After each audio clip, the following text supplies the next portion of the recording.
आप सबन को राधे राधे। तो मेरे ठेठ देहाती चैनल में आप सभी का स्वागत है। और कल देव उठनी है, साथ ही तुलसी विवाह है और हमारे खाटू बाबा श्याम जी का जन्मदिन भी है। तो एक तीनों जो महापर्व है एक साथ ही संयोग बनता है। तो आप सभी को तीनों महापर्व की ढेर सारी शुभकामनाएं। तो पौराणिक कथाओं के अनुसार कहा जाता है कि भगवान विष्णु 4 महीने के लिए चिर निद्रा में चले जाते, बहुत गहरी नींद सोते रहते हैं। और जो देव उठने वाला दिन होता है तो उस दिन वो उठते हैं निद्रा से।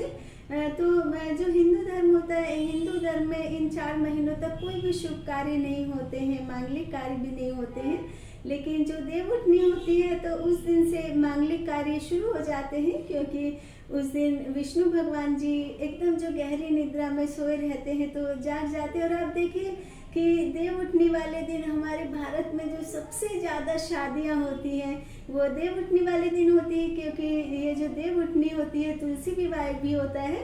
और तुलसी विवाह वाले दिन विवाह करना बहुत ही ज़्यादा शुभदायक और मंगलकारी माना जाता है।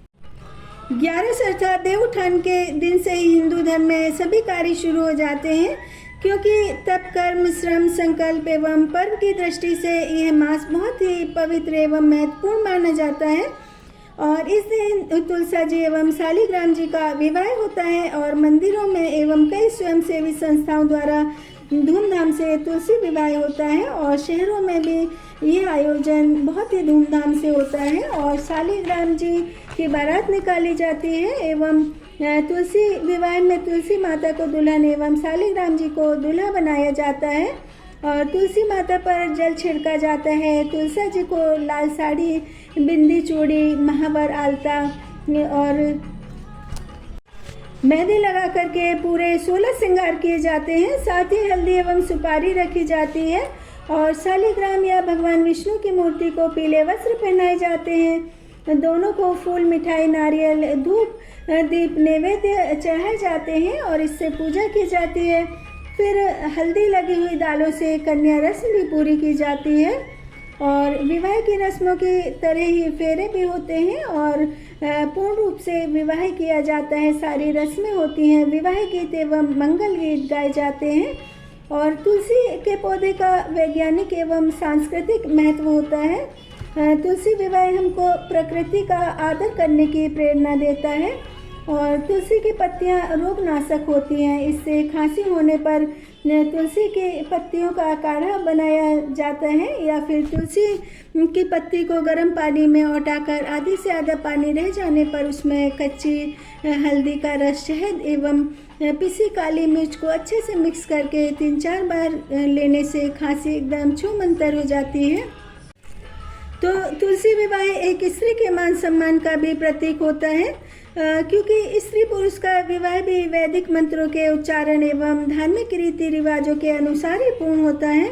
और वैवाहिक परंपरा को बनाए रखना भी हमारी ऐतिहासिक परंपरा है। और घर में तुलसी का पौधा वातावरण को शुद्ध करता है। तुलसी का पौधा घर में बीमारियों को नहीं आने देता है, जल्दी बीमारी नहीं आती है। और जो भी लोग तुलसी की माला को कंठी में धारण करते हैं उनमें एकाग्रता आती है, धर्म के प्रति रुचि बढ़ती है और साथ ही अकाल मृत्यु का भय नहीं रहता और अज्ञात शत्रु नज़दीक नहीं आ सकते। उनके बारे में सोचने से पहले ही उन अज्ञात शत्रु के साथ ही कुछ अनिष्ट हो जाता है। और घर में तुलसी का पौधा हर घर में होना चाहिए। तुलसी के पत्ते को पूजा का प्रसाद या पंचामृत या भोग में डाला जाता है, तभी यह पूजा का प्रसाद पंचामृत या भोग बन पाता है। यदि किसी लड़के या लड़की के विवाह में बहुत ज़्यादा विलम्ब आ रहा है, रिश्ता पक्का नहीं हो रहा या होते होते टूट जा रहा है, या फिर कुंडली में कुछ ऐसे ग्रह नक्षत्र हैं जो कि मांगलिक कार्य में बाधा उत्पन्न कर रहे हैं, तो आप देव उठने वाले दिन तुलसी मैया की पूजा में हल्दी के गांठ एवं सुपारी जो प्रयोग करते हैं, तो उस हल्दी के गांठ एवं सुपारी की पोटली बनाकर जिस भी लड़के लड़की का विवाह नहीं हो रहा आपके परिवार में, उनके साथ धुले वस्त्रों की अलमारी में रख दें एवं मनोकामना पूरी होने पर पोटली को चलते हुए जल में प्रवाहित कर दें। और नवविवाहित जोड़े को तुलसी माता का श्रृंगार करना चाहिए, विवाह करना चाहिए तुलसी माता का। ताकि तुलसी मैया की कृपा से आपकी जोड़ी बनी रहे, क्योंकि तुलसी विवाह जीवन में श्रद्धा, विश्वास, धैर्य एवं सामंजस्य स्थापित करता है।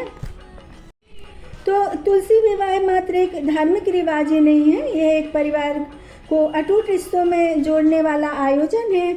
और जब महिलाएं तुलसी माता का साज श्रृंगार करती हैं, उनको दुल्हन बनाती हैं, तो उनके हृदय में बस ये भाव आते हैं कि वह अपनी बिटिया को दुल्हन बना रही हैं, अपनी बिटिया को सजा रही हैं। और तब तुलसी को देख करके हर महिला के हृदय में भाव आता है कि अब हमारी बिटिया हमारे घर से विदा हो जाएगी। और सारी रस्मों में जितना उत्साह होता है, और जब तुलसी मैया को अपनी देहरी से विदा करते हैं, तो उनके जो भीतर के माता पिता होते हैं, उनके हृदय में बेटी की एक विदाई का भाव आ जाता है, और न चाहते हुए भी वो फूट फूट कर रोने लगते हैं। और तुलसी विवाह के आयोजन से घर परिवार में सुख समृद्धि का वास होता है। तो हमको ये समझना होगा कि आज के आधुनिक युग में पुरानी परंपराओं, संस्कृति एवं पूजा पाठ से जुड़े रहना क्यों आवश्यक है।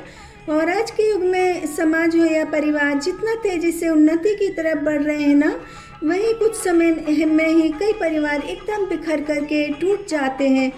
पति पत्नी एक दूसरे के साथ रहना नहीं चाहते हैं कि जल्दी से जल्दी तलाक हो जाए, एक दूसरे से दूर हो जाए। तो यहाँ पर कहीं ना कहीं धैर्य, त्याग, समर्पण एवं एक दूसरे को समझने का अभाव रहता है, क्योंकि पति पत्नी का रिश्ता एक दूसरे को समझने का, निभाने का, समर्पण का होता है। एवं हमारे पर्व हमको धैर्य, त्याग सिखाते हैं, क्योंकि हिंदू धर्म में कोई भी पूजा या संस्कार हो ना, पति पत्नी और पूरा परिवार शामिल होते हैं। तो ये प्राचीन परंपराएं, संस्कार, प्राचीन मान्यताएं, ये सभी कुटुंब को जोड़कर रखने में बहुत ज़्यादा अहम भूमिका निभाते हैं। तो आप सभी को तुलसी विवाह, देवउठनी और साथ ही हमारे खाटू श्याम बाबा जी के जन्मदिन की ढेर सारी शुभकामनाएं। राधे राधे।